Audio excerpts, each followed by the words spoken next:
শব্দের পর্যায়বৃত্ত শব্দের বৈশিষ্ট্য আমরা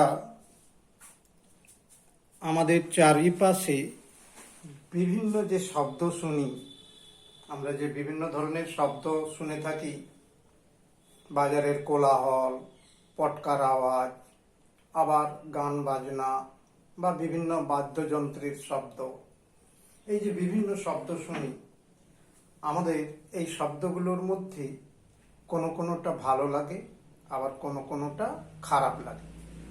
তো এই ভালো লাগা তথা শ্রুতিমধুর শব্দ, আর কিছু শব্দ রয়েছে শ্রুতিকটু। তাই শব্দ আমরা দুটো ভাগে বা শ্রেণীতে বিভক্ত করতে পারি। একটি হচ্ছে সুরযুক্ত শব্দ, আর একটা সুরবর্জিত শব্দ, মানে সুরযুক্ত এবং সুরবর্জিত শব্দ, এই দুই রকমের শব্দ রয়েছে। তো কাজেই আমরা সুরযুক্ত শব্দ আর সুরবর্জিত শব্দ, এই যে শ্রেণীবিন্যাস, এটাকে আবার বিজ্ঞানসম্মতভাবে ভাবলে যেটা যেন ব্যক্তি নির্ভর, অর্থাৎ এই শব্দের বিভাজন, শ্রেণীবিভক্তটা পুরোপুরি ব্যক্তি নির্ভর, ব্যক্তির ভালো লাগা না লাগার উপরে এটা আমরা বিভাজনটা দেখতে পাচ্ছি। সুতরাং শব্দের এই শ্রেণীবিন্যাস বাস্তবসম্মত হওয়া উচিত নয়, তাহলে বিজ্ঞানসম্মত হওয়া উচিত। যে বিজ্ঞানসম্মত মানে সনকের কম্পনের প্রকৃতি অনুযায়ী শব্দকে দুই ভাগে ভাগ করা যায়। সেদিক থেকে আমরা সুরযুক্ত শব্দ আর সুরবর্জিত শব্দ ভাবতে পারি। যে সনকের নিয়মিত ধারাবাহিক পর্যায়বৃত্ত একটা কম্পনের ফলে যে শব্দ সৃষ্টি হয়, যা আমাদের শ্রুতি মধুর লাগে, শুনতে ভালো লাগে, তাকেই সুরযুক্ত শব্দ বলা হয়। যেমন বিভিন্ন বাদ্যযন্ত্রের শব্দ, বাঁশির শব্দ, এগুলো আমাদের সুরযুক্ত শব্দ। আবার দেখো, সুরবর্জিত শব্দের বিজ্ঞানসম্মত সংজ্ঞাটা কি হতে পারে না, সনকের অনিয়মিত বা ক্ষণস্থায়ী কম্পনের ফলে যে শব্দ সৃষ্টি হয়, যা আমাদের শ্রুতি কটু লাগে, খারাপ লাগে, তাকে সুরবর্জিত শব্দ বলা হয়। যেমন বাজি পোড়ানোর শব্দ, কোলাহলের শব্দ, মানে একটা গন্ডগোল হট্টগোল হচ্ছে, ঝগড়াঝাটি, সেটাও একটা সুরবর্জিত শব্দ। তার মানে আমরা সেই সুরযুক্ত শব্দ এবং সুরবর্জিত শব্দের মধ্যে সনকের কম্পাঙ্কের প্রকৃতি দেখতে পাচ্ছি বিভিন্ন। একদিকে নিয়মিত সুরযুক্ত শব্দের ক্ষেত্রে, আর সুরবর্জিত শব্দের ক্ষেত্রে অনিয়মিত একটা ক্ষণস্থায়ী হঠাৎ শব্দ, এই ধরনের শব্দ। তো আমরা এখানে শব্দের বৈশিষ্ট্য অনুযায়ী শব্দ দুই প্রকার, যথা সুরযুক্ত শব্দ, সুরবর্জিত শব্দ। বিজ্ঞানসম্মত সংজ্ঞাটি আমি এখানে লিখেছি যে সুরযুক্ত শব্দ সনকের নিয়মিত কম্পনের ফলে যে শব্দ সৃষ্টি হয়, যা আমাদের কানে শ্রুতি মধুর লাগে, তাকে সুরযুক্ত শব্দ বলে। যেমন বিভিন্ন বাদ্যযন্ত্রে উৎপন্ন শব্দ সুরযুক্ত শব্দ। সুরবর্জিত শব্দ সনকের অনিয়মিত বা ক্ষণস্থায়ী কম্পনের ফলে যে শব্দ সৃষ্টি হয় এবং আমাদের কানে শ্রুতি কটু লাগে, তাকে সুরবর্জিত শব্দ বলা হয়। যেমন পটকার শব্দ, বাজারের কোলাহল ইত্যাদি হলো সুরবর্জিত শব্দ। এরপর দেখো, আমরা এই সুর আর স্বর, হ্যাঁ, সুর ও স্বর, এই টপিকটা আলোচনা করছি আমরা। অর্থাৎ টান এবং মানে টোন টোন টোন টান নয়, টোন TONE এবং নোট।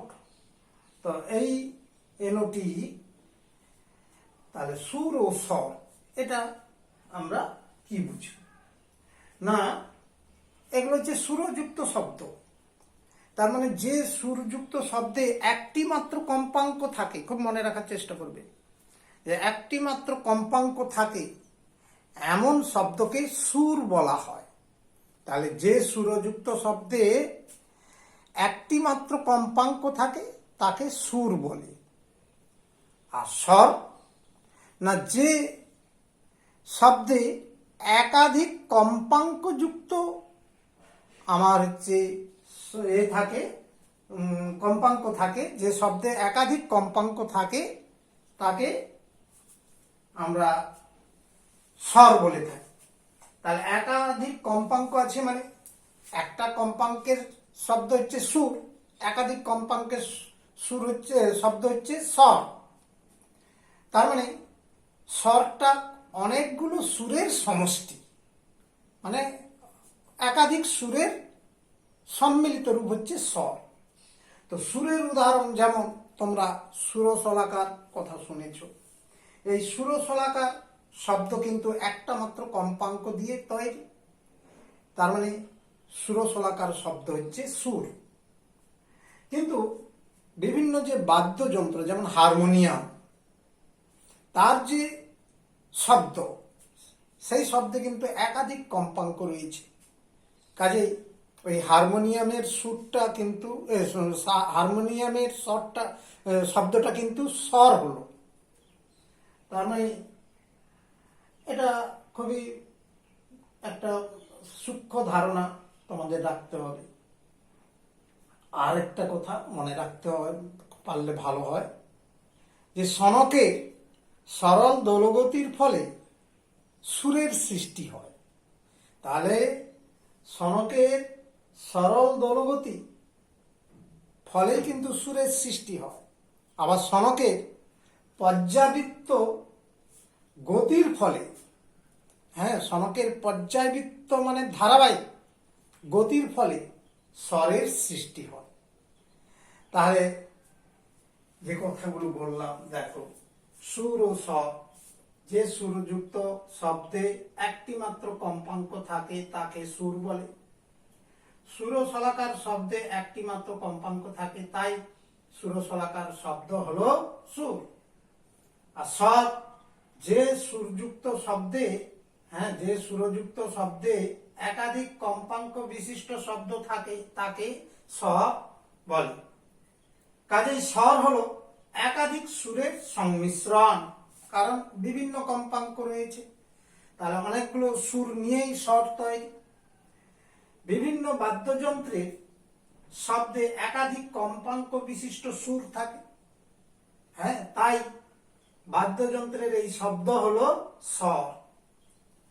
সনকের সরল দোলগতির ফলে সুরের সৃষ্টি হয়, কিন্তু সনকের পর্যাবৃত্ত গতির ফলে স্বরের সৃষ্টি হয়। তাহলে এই বিষয়টি তোমরা ধারণা করলে।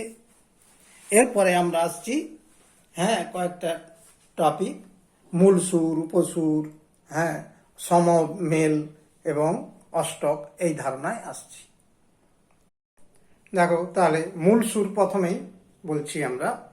স্বর মানে তো বিভিন্ন কম্পাঙ্কের সুর থাকে, তো সেই বিভিন্ন কম্পাঙ্কের সুরের মধ্যে যে সুরটির কম্পাঙ্ক সর্বনিম্ন সেটাই হচ্ছে মূল সুর।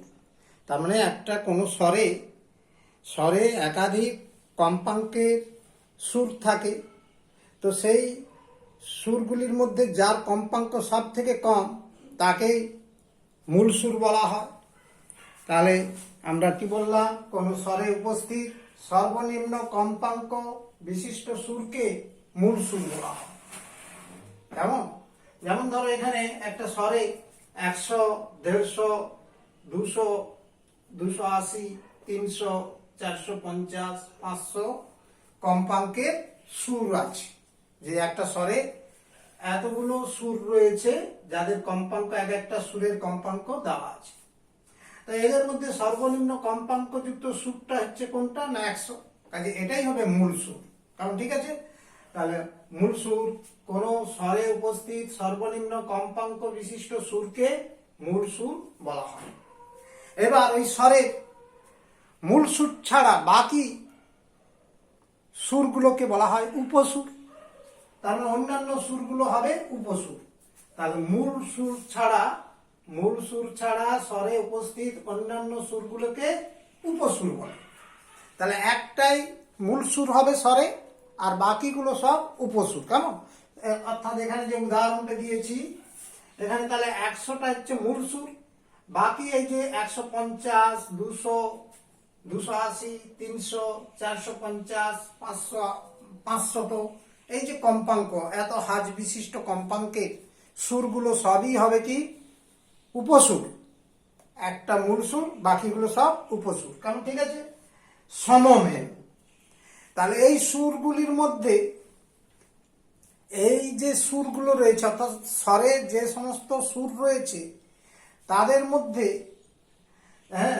যে যে উপসুরের যেসব উপসুরের কম্পাঙ্ক মূল সুরের কম্পাঙ্কের সরল গুণিতক, সরল গুণিতক মানে কি পূর্ণ সংখ্যার গুণিতক হয়। অর্থাৎ 2 দিয়ে গুণ, দ্বিগুণ, 3 গুণ, 4 গুণ, এইটা হবে। তার মানে এখানে যেটা রয়েছে 100 তো মূল সুর, 100 হচ্ছে কম্পাঙ্ক, যার যে সুরের কম্পাঙ্ক 100 সেটা হচ্ছে মূল সুর।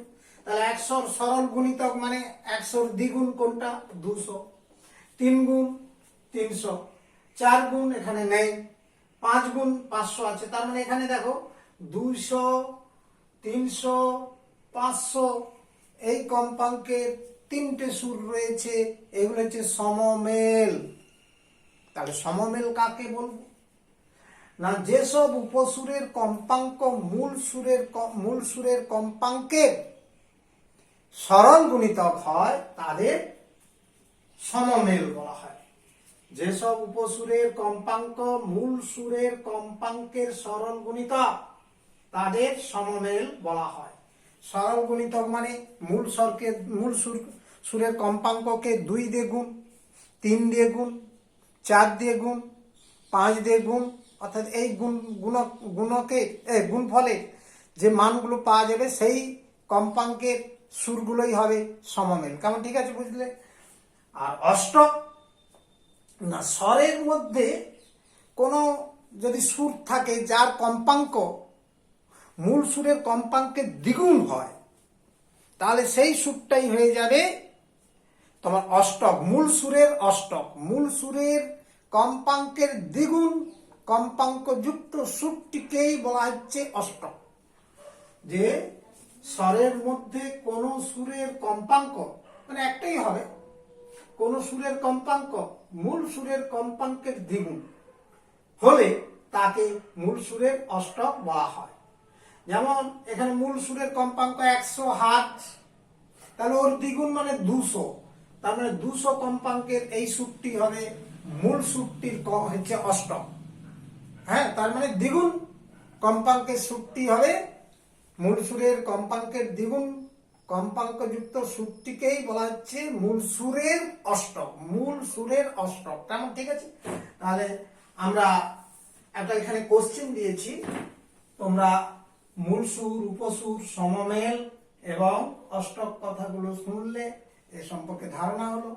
এবার একটা কোশ্চেন দিয়েছি, দেখো, সব সমমেলই উপসুর কিন্তু সব উপসুর সমমেল নয়, ব্যাখ্যা করো। তো ধরো কোন স্বরে উপস্থিত সুরগুলির কম্পাঙ্ক 100, 150, 200, 280, 300, 450, 500। তার মানে একটা স্বরে তো বিভিন্ন কম্পাঙ্কের সুর থাকে, সেই সুরগুলোর কম্পাঙ্কগুলো দেওয়া আছে। তাহলে এদের মধ্যে কোনটি হচ্ছে মূল সুর হবে না, সর্বনিম্ন কম্পাঙ্কের সুরটি মূল সুর। তাহলে উহাদের মধ্যে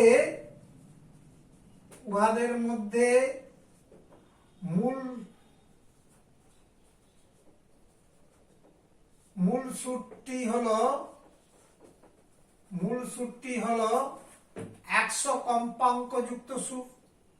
100 কম্পাঙ্কের, আমি এটাকে আরো পরিষ্কার করে লিখছি, উহাদের মধ্যে 100 কম্পাঙ্ক বিশিষ্ট সুরটি, 100 কম্পাঙ্ক বিশিষ্ট সুরটি হলো মূল সুর। মূল সুর, তাহলে একটা মূল সুর, আর বাকি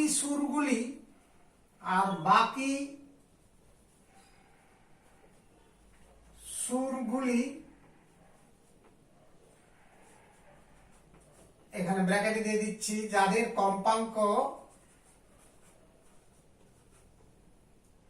কম্পাঙ্কগুলি হলো, এখানে দেওয়া আছে যেগুলো প্রদত্ত কম্পাঙ্ক রয়েছে 150, 200, হ্যাঁ 280, 300, যাদের কম্পাঙ্কগুলো 300, 450, 500, অর্থাৎ বাকি যে সুরগুলো রয়েছে, বাকি সুরগুলি হলো উপসুর। তাহলে মূল সুর উপসুরগুলো বেছে নিলাম। এবার সমমেল বাজব। সমমেল তো আমরা বলেছি মূল সুরের কম্পাঙ্কের সরল গুণিতক। তাহলে এখানে দেখো 100 দ্বিগুণ আছে 200, 200 পর 300, 500, তার মানে তিনটে পাওয়া যাচ্ছে। কম্পাঙ্ক 500 কম্পাঙ্ক বিশিষ্ট সুরগুলি হলো মূল সুরের সমমেল। সমমেল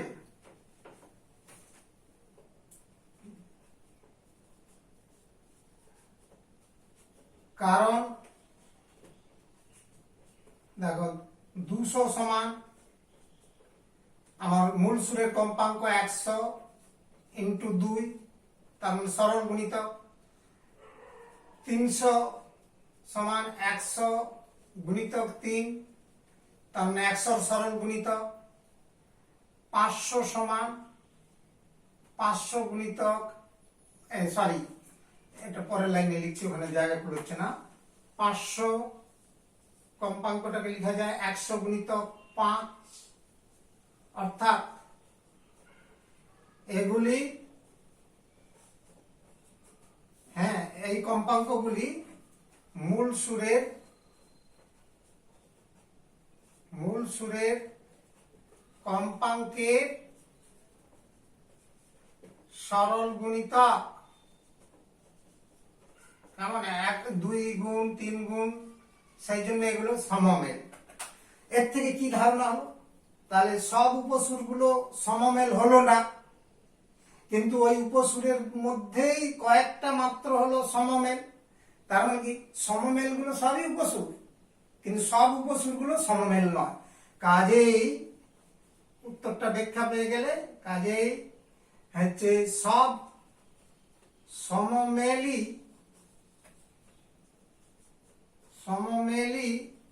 উপসুর, কিন্তু আমার যেটা প্রশ্ন ছিল, কিন্তু সব উপসুর সমমেল নয়।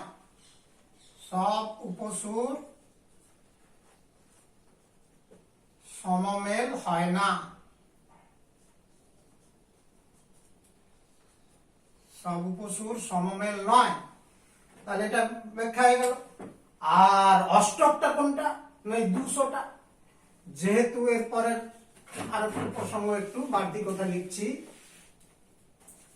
যেহেতু 200 ইজিক্যাল টু 100 গুণিতক 2, তার মানে 100 এর দ্বিগুণ সমান 100 এর দ্বিগুণ, তাহলে এটা অষ্টক হবে। সুতরাং 200 কম্পাঙ্কের সুরটি হলো মূল সুরের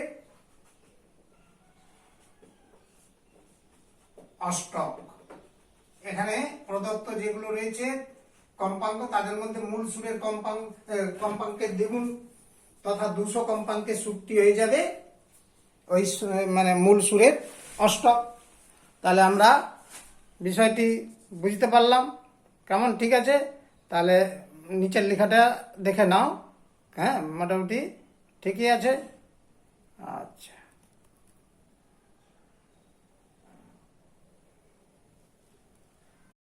তাহলে শব্দের বৈশিষ্ট্য অর্থাৎ সুরযুক্ত শব্দের বৈশিষ্ট্য আমরা 3 প্রকারের জেনে থাকি, যথা প্রাবল্য, তীক্ষ্ণতা এবং গুণ বা জাতি।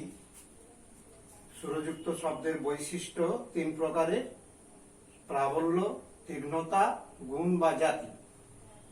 প্রাবল্য এই টার্মটি কি না, একটা শব্দ কত জোরে শ্রোতার কানে এসে পৌঁছাচ্ছে, অর্থাৎ আমরা একটা শব্দকে কত জোরে শুনতে পাচ্ছি, সেই অনুভূতিটাই হচ্ছে শব্দের প্রাবল্য। আস্তে আস্তে একটা শব্দ হচ্ছে, যেমন ধরো তবলার আওয়াজ, আবার ঢাকের আওয়াজ, অর্থাৎ দুটো যে শব্দ, তার মধ্যে ঢাকের শব্দটা অনেক বেশি হয়, তার মানে এর প্রাবল্য বেশি। এই যে অনুভূতি, এই অনুভূতিটাই হচ্ছে শব্দের প্রাবল্য। আর শব্দের এই প্রাবল্যকে মাপা হয় তীব্রতা দিয়ে। শব্দের তীব্রতার মাধ্যমেই আমরা একটা শব্দের প্রাবল্য কতটা সেটা জানতে পারি। তীব্রতাটা কি না, শব্দের বিস্তারের অভিমুখে উল্লম্ব তলে তথা লম্বভাবে যে তলটা রয়েছে, তার প্রতি একক ক্ষেত্রফলে প্রতি সেকেন্ডে যে পরিমাণ শব্দ শক্তি বাহিত হয়, প্রবাহিত হয়, তাকেই বলা হচ্ছে শব্দের তীব্রতা। তাহলে দেখো, আমি যে কথাগুলো বললাম আরেকবার মনে করে দিচ্ছি, যে প্রাবল্য শব্দ কত জোরে শ্রোতার কানে এসে পৌঁছায়, সেই অনুভূতিকে প্রাবল্য বলা হয়। শব্দের প্রাবল্য তীব্রতার দ্বারা পরিমাপ করা হয়, মাপা হয়।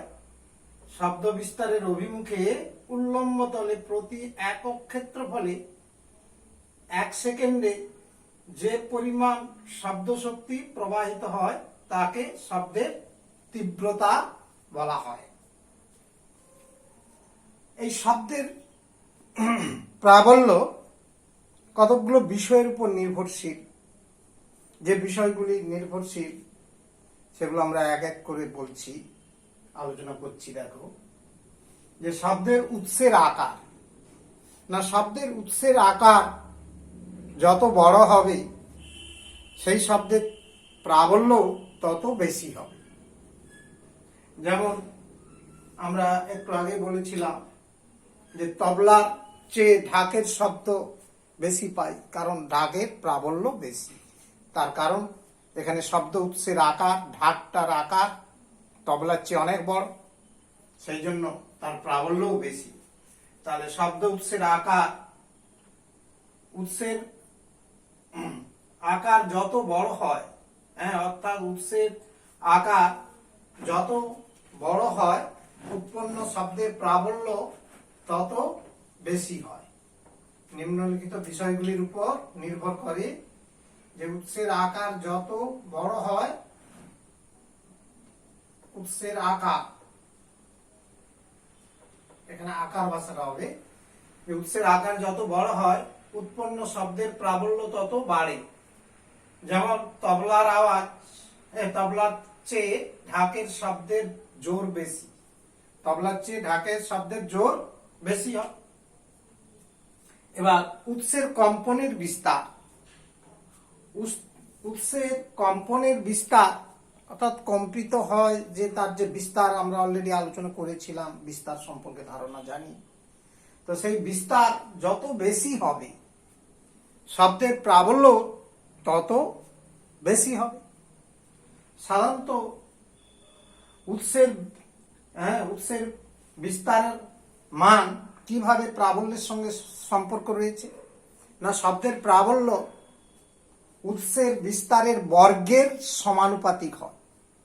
তার মানে প্রাবল্য বাড়বে যদি শব্দের বিস্তারের তথা কম্পনের বিস্তারের পরিমাণ যদি বৃদ্ধি পায়, সেই পরিমাণের সঙ্গে তার একইভাবে বাড়বে বা কমবে। যদি বিস্তার কমে তাহলে হচ্ছে প্রাবল্য কমবে। তাহলে দেখো, উৎসের কম্পনের বিস্তার বেশি হলে শব্দের প্রাবল্যও বাড়ে। প্রাবল্য কম্পনের বিস্তারের বর্গের সমানুপাতিক। যেমন একটা পেতলের ঘন্টায়, অর্থাৎ তোমরা স্কুলে তোমাদের পেতলের ঘন্টা জানো আছে, সেখানে যদি আস্তে আঘাত করা হয় তাহলে খুব ক্ষীণ শব্দ শোনা যায়। আবার জোরে আঘাত করলে ওই পিতলের ঘন্টায় তাহলে কিন্তু বেশ জোরে শব্দ শুনতে পাবে। তার মানে আস্তে আঘাতের ফলে কম্পনের বিস্তার কম হয়েছিল, কিন্তু জোরে আঘাতের ফলে যে এই শনক অর্থাৎ ঘন্টাটার ক্ষেত্রে ঘন্টার যে কম্পন, তার কম্পনের বিস্তার বেড়ে গিয়েছিল। তো সেই কারণে এখানে মোটামুটি দেখলে যে প্রাবল্য বাড়ছে, মানে শব্দ জোরে শোনা যাচ্ছে। আর কথাটা যেটা বললাম যে পিতলের ঘন্টায় আস্তে আঘাত করলে ঘন্টার দোলনের বিস্তার কম হওয়ায় আমার যে ক্ষীণ শব্দ শোনা যায়, কিন্তু জোরে আঘাত করলে ওর কম্পনের বিস্তার বেড়ে যাওয়ায় জোরালো শব্দ হয়। এবার দেখো, উৎস এবং শ্রোতার মধ্যে দূরত্ব, মানে শব্দ উৎস এবং শ্রোতার মধ্যে দূরত্ব যত বাড়বে শব্দের প্রাবল্য তত কমবে। তার মানে বিপরীত, অর্থাৎ শব্দের প্রাবল্য দূরত্বের বর্গের ব্যস্তানুপাতিক। শব্দের প্রাবল্য দূরত্বের বর্গের ব্যস্তানুপাতিক, অর্থাৎ বিপরীত সম্পর্ক। প্রাবল্য বাড়বে যদি দূরত্ব কমে, প্রাবল্য কমবে যদি দূরত্ব বাড়ে, আর প্রাবল্য বাড়বে যদি দূরত্ব কমে। তার মানে বিপরীত সম্পর্ক রয়েছে প্রাবল্যের সঙ্গে উৎস এবং শ্রোতার মধ্যকার দূরত্ব। তাহলে উৎস এবং শ্রোতার মধ্যে দূরত্ব, শব্দের উৎস ও শ্রোতার মধ্যে দূরত্ব যত বাড়বে শব্দের প্রাবল্য তত কমবে। প্রাবল্য দূরত্বের বর্গের ব্যস্তানুপাতিক। তাহলে এখানে আমরা নিচের যে বিষয়গুলির উপর নির্ভর করে প্রাবল্য, তার মধ্যে 1, 2, 3 তিনটে পয়েন্টে আলোচনা করলাম। 4 নম্বর, মাধ্যমের ঘনত্ব। যে মাধ্যমের ঘনত্ব যত বেশি হবে শব্দের প্রাবল্য তত বৃদ্ধি পাবে। 4 নম্বর, মাধ্যমের, যে মাধ্যমে শব্দ বিস্তার লাভ করে সেই মাধ্যমের ঘনত্ব। মাধ্যমের ঘনত্ব যত বেশি হবে শব্দের প্রাবল্য তত বাড়বে। প্রাবল্য তত বেশি হয়। কেমন? অর্থাৎ ঘন মাধ্যমে শব্দের তীব্রতা বেশি হয়, জোরে শোনা যায়। যেমন বায়ু মাধ্যম আর কার্বন ডাইঅক্সাইড মাধ্যম, দুটো মাধ্যমে একই উৎস থেকে শব্দ প্রেরণ করলে দেখা যাবে কার্বন ডাইঅক্সাইড মাধ্যমে শব্দের প্রাবল্য বেশি, অর্থাৎ জোরে শোনা যাচ্ছে, অপেক্ষাকৃত বেশি জোরে শব্দ শোনা যাবে কার্বন ডাইঅক্সাইড মাধ্যমে, কারণ বায়ু মাধ্যমের থেকে কার্বন ডাইঅক্সাইড মাধ্যমের ঘনত্ব বেশি। তাহলে যেমন বায়ু চেয়ে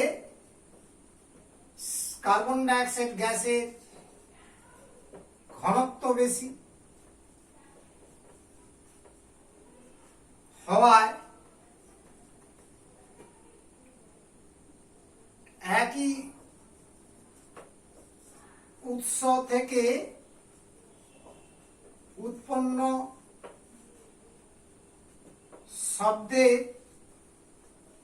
প্রাবল্য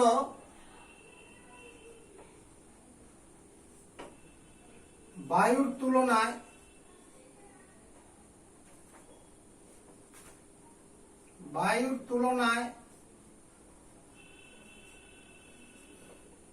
CO2 মাধ্যমে, কার্বন ডাইঅক্সাইড গ্যাস মাধ্যমে বেশি হয়। কার্বন ডাইঅক্সাইড গ্যাস মাধ্যমে অধিক হবে। কেমন? এই যে ঘন মাধ্যম যেখানে বেশি হবে, যত মাধ্যমটা ঘন হবে তার তীব্রতা, শব্দের তীব্রতা বা শব্দের প্রাবল্য তত বেশি হবে। তাহলে এই একটা বিষয় জানলে। নাম্বার 5, 5 নম্বর, মাধ্যমের গতি। যেমন বায়ুর গতি, তো সেই মাধ্যমের গতি, মাধ্যমের গতি মানে যেদিকে মাধ্যমটা প্রবাহিত হয়, যদি শব্দের গতিও সেই দিকে হয় তাহলে কিন্তু প্রাবল্য বেশি হবে। আর যদি মাধ্যমের গতির বিপরীতে শব্দের গতি হয় তাহলে কিন্তু প্রাবল্য কমে যাবে। এটা মনে রাখার চেষ্টা করবে যে মাধ্যমের গতি অভিমুখে, যেদিকে মাধ্যম গতিশীল, শব্দের গতি অভিমুখে শব্দের গতি হলে প্রাবল্য বাড়ে, প্রাবল্য বেশি হয়। কিন্তু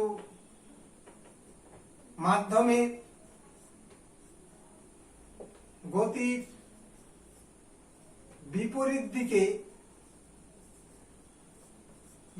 দিকে শব্দের গতি হলে, শব্দের তরঙ্গের বিস্তারটা যদি বিপরীতে হয়, শব্দের গতি হলে প্রাবল্য কম হবে, শব্দের প্রাবল্য কম হয়। অনুকূলে আর প্রতিকূলে, এই বিষয়টা মাথায় রাখবে। অন্যান্য বস্তুর উপস্থিতি। নাম্বার 6, যে আদার্স ম্যাটার যদি থেকে যায় ওই মাধ্যমে। নাম্বার 6, অন্যান্য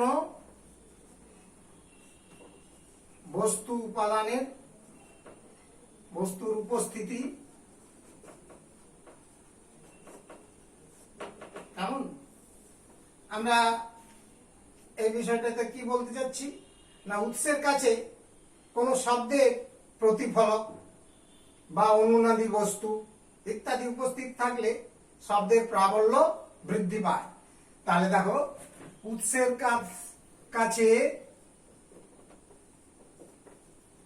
শব্দ উৎস যেখানে তৈরি হবে, সেখানে উৎসের কাছে কোন শব্দের কোন প্রতিফলক,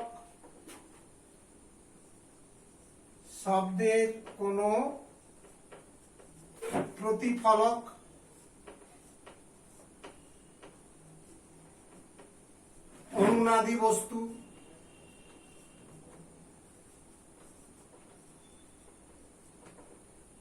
ইত্যাদি উপস্থিত থাকলে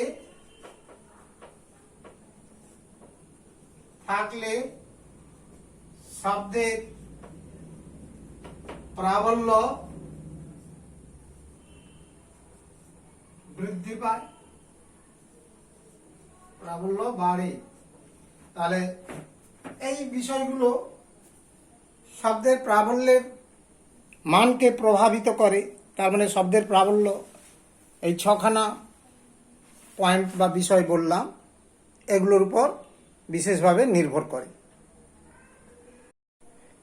এখন আমরা নেক্সটের হচ্ছে যেটা তীক্ষ্ণতা ধরছি, যে তীক্ষ্ণতা সম্পর্কে বিষয়টা আলোচনা করছি। দেখো না, সুরযুক্ত শব্দের এই বৈশিষ্ট্যের দ্বারা আমরা কি জানবো না, একটা একই প্রাবল্য যুক্ত সুরযুক্ত শব্দের চড়ার সুর এবং খাদের সুরের মধ্যে একটা পার্থক্য নির্ণয় করা যায় এই বৈশিষ্ট্যের দ্বারা। অর্থাৎ সুরযুক্ত শব্দের যে বৈশিষ্ট্য দ্বারা একই প্রাবল্যযুক্ত শব্দের খাদের সুর এবং চড়ার সুরের মধ্যে পার্থক্য করা যায় তাকেই শব্দের তীক্ষ্ণতা বৈশিষ্ট্য বলা হয়। সুরযুক্ত শব্দের যে বৈশিষ্ট্যের দ্বারা একই প্রাবল্য বিশিষ্ট খাদের সুর এবং চড়ার সুরের মধ্যে পার্থক্য করা যায় তাকে তীক্ষ্ণতা বলে। এই তীক্ষ্ণতা শব্দের কম্পাঙ্কের উপর নির্ভরশীল। কম্পাঙ্কের মান যত বেশি হবে তত তীক্ষ্ণতাও বেশি হবে, আর কম্পাঙ্ক কম হলে তীক্ষ্ণতা কম হয়। আবার দেখো, আমার শব্দের যে কম্পাঙ্ক তরঙ্গ দৈর্ঘ্যের ব্যস্তানুপাতিক, অর্থাৎ বিপরীত সম্পর্ক। তার মানে ক্ষুদ্র তরঙ্গ দৈর্ঘ্যের শব্দের তীক্ষ্ণতা বেশি হবে এবং বৃহৎ তরঙ্গ দৈর্ঘ্যযুক্ত শব্দের তীক্ষ্ণতা কম হবে। দেখো, যে কথাটা বললাম যে তীক্ষ্ণতা উৎসের কম্পাঙ্কের উপর নির্ভর করে, এরকমই মনে রাখার বিষয় যে তীক্ষ্ণতা কোন বিষয়ের উপর নির্ভর করে না শব্দের কম্পাঙ্কের উপর নির্ভর করে, শব্দ উৎসের কম্পাঙ্কের উপর নির্ভর করে। কম্পাঙ্ক বাড়লে তীক্ষ্ণতা বাড়ে। আবার তরঙ্গ দৈর্ঘ্য কম্পাঙ্কের ব্যস্তানুপাতিক, এটা আমাদের জানা আছে। তো তাই ক্ষুদ্র তরঙ্গ দৈর্ঘ্যের শব্দের তীক্ষ্ণতা বেশি এবং বৃহৎ তরঙ্গ দৈর্ঘ্যের শব্দের তীক্ষ্ণতা কম হয়। আমরা এক্সাম্পল হিসাবে ধরে নিতে পারি, পুরুষের গলার স্বর, স্বরের তীক্ষ্ণতা কম তুলনামূলকভাবে শিশু মহিলাদের গলার কণ্ঠস্বরের তীক্ষ্ণতা বেশি। যেমন পুরুষের গলার স্বরের তুলনায়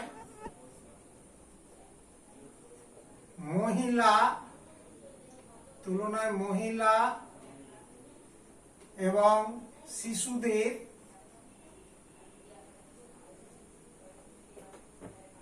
গলার স্বরের তীক্ষ্ণতা বেশি। গলার স্বরের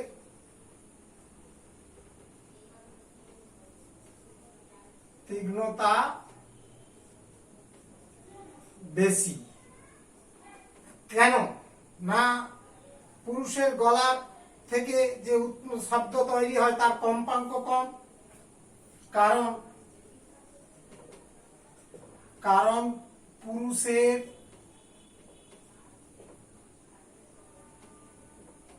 গলা থেকে উৎপন্ন শব্দের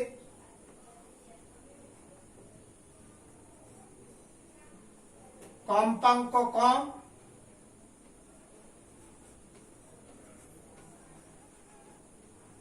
তুলনায়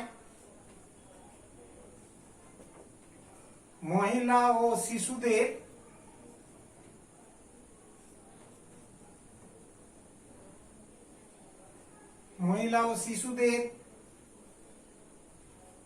গলা থেকে উৎপন্ন শব্দের কম্পাঙ্ক অধিক হয়।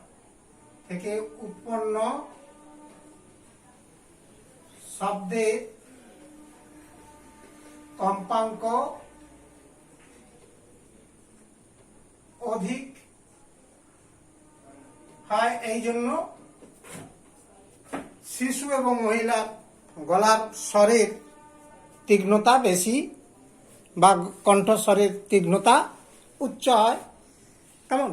তাহলে আমরা এখান থেকেই বুঝতে পারলাম যে চড়ার সুর এবং খাদের সুরের মধ্যে পার্থক্য, অর্থাৎ তীক্ষ্ণতা দিক থেকে পার্থক্য আমরা সহজেই ভাবতে পারি যে কম্পাঙ্কের উপরই নির্ভর করে, শব্দের উৎসের কম্পাঙ্কের উপরেই তীক্ষ্ণতা কম বেশি হয়ে থাকে। এটা মোটামুটি জানলে এরপরে আসছি আমরা গুণ বা জাতি বৈশিষ্ট্য।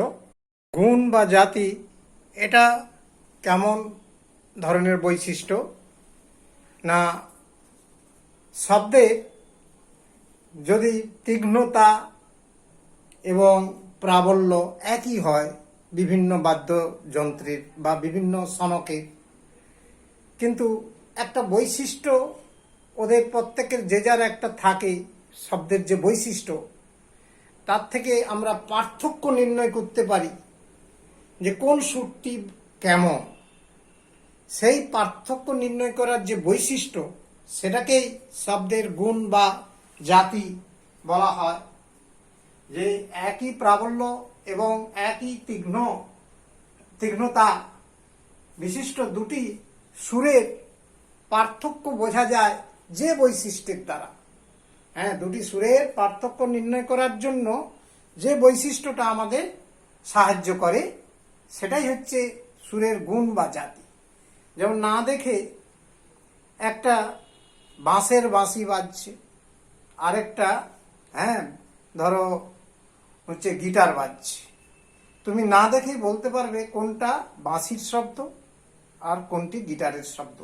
তার কারণ এইখানেই সুরের বৈশিষ্ট্য, সুরের এই কোয়ালিটি মানে গুণ বা জাতি, এটা হচ্ছে বোঝা যায় যে এই বৈশিষ্ট্যটা দ্বারাই পার্থক্য নির্ণয় করে দিচ্ছে যে সুরযুক্ত শব্দের গুণ বা জাতি মূলত নির্ভর করে কিসের উপর না, স্বরে যে উপস্থিত বিভিন্ন উপসুরগুলো রয়েছে সেই উপসুরের সংখ্যাগুলো আলাদা। একটা সনকের উপসুরের সংখ্যা আলাদা হওয়ার জন্য তাদের গুণ বা জাতিটাও আলাদা হচ্ছে। তার মানে উপসুরের সংখ্যা যত বেশি হবে কোনো সনকের বা কোনো যন্ত্রের, উপসুরের মানে স্বরে উপসুরের সংখ্যা যত বেশি হবে সেই সুরের গুণ বা জাতি তত উন্নত মানের হবে, মানে উঁচু মানের হবে। এটা হচ্ছে উপসুরের সংখ্যার উপর নির্ভর করে এই গুণ বা জাতি বৈশিষ্ট্যটি। এছাড়া আমার উপসুরগুলির কম্পাঙ্কের অনুপাত ও তাদের আপেক্ষিক প্রাবল্যের উপরও স্বরের গুণ বা জাতি নির্ভর করে। তার মানে এগুলো মাথায় রাখতে হবে যে উপসুরগুলোর কম্পাঙ্কের যে অনুপাত, পারস্পরিক অনুপাত, আবার তাদের আপেক্ষিক মানে পারস্পরিক একের সাপেক্ষে অন্য সুরের যে প্রাবল্য রয়েছে তাদের উপরও এই স্বরের গুণ বা জাতি নির্ভর করে। তা আমরা গুণ বা জাতি পয়েন্টটা আরেকবার মনে করে দিচ্ছি, রিভাইজ করে দিচ্ছি। দেখো, একই প্রাবল্য এবং একই তীক্ষ্ণতা বিশিষ্ট দুটি সুরের মধ্যে যে বৈশিষ্ট্যের দ্বারা পার্থক্য বোঝা যায় তাকে গুণ বা জাতি বলা হয়, জাতি বলে। সুরযুক্ত শব্দের গুণ বা জাতি নির্ভর করে স্বরে উপস্থিত উপসুরের সংখ্যা উপর। যে যন্ত্রের স্বরে উপসুরের সংখ্যা বেশি সেই সুরের গুণ বা জাতিও উঁচু মানে উন্নত মানের। এছাড়া উপসুরগুলির কম্পাঙ্কের অনুপাত ও তাদের আপেক্ষিক প্রাবল্যের উপরও স্বরের গুণ বা জাতি নির্ভর করে। তাহলে গুণ বা জাতি নির্ভর করে এই পয়েন্টের মাথায় রাখতে হবে যে উপসুরের সংখ্যার উপর এবং উপসুরের কম্পাঙ্কগুলির আপেক্ষিক আনুপাতিক মান এবং তাদের আপেক্ষিক তীব্রতার উপর বা প্রাবল্যের উপর নির্ভর করে। যেমন একই সঙ্গে বেহালা এবং হারমোনিয়াম বাজালে শ্রোতা না দেখেই বলতে পারে কোন সুরটি কার। এই তফাৎবোধ সম্ভব হয় শব্দের গুণ বা জাতির জন্য। তাহলে গুণ বা জাতির বৈশিষ্ট্য কথাটা বুঝতে পারলে। নেক্সট দেখো, আমরা শব্দ চ্যাপ্টারটি প্রায় শেষ হয়ে গেল, শুধু বাকি রয়ে গেল কানের গঠন। এটা বই থেকে একটু পড়ে নেবে। আর শব্দ দূষণ, এটাও জেনারেল রিডিং পড়তে হবে বই থেকে। এই দুটো পয়েন্ট একটু তোমরা বই থেকে পড়ে নেবে, তাহলে শব্দ চ্যাপ্টার তথা আমাদের সমস্ত অধ্যায় শেষ হয়ে গেল। কেমন?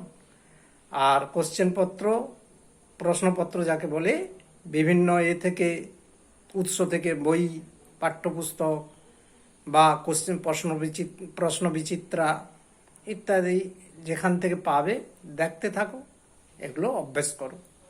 কেমন? ঠিক আছে, ওকে, গুড বাই।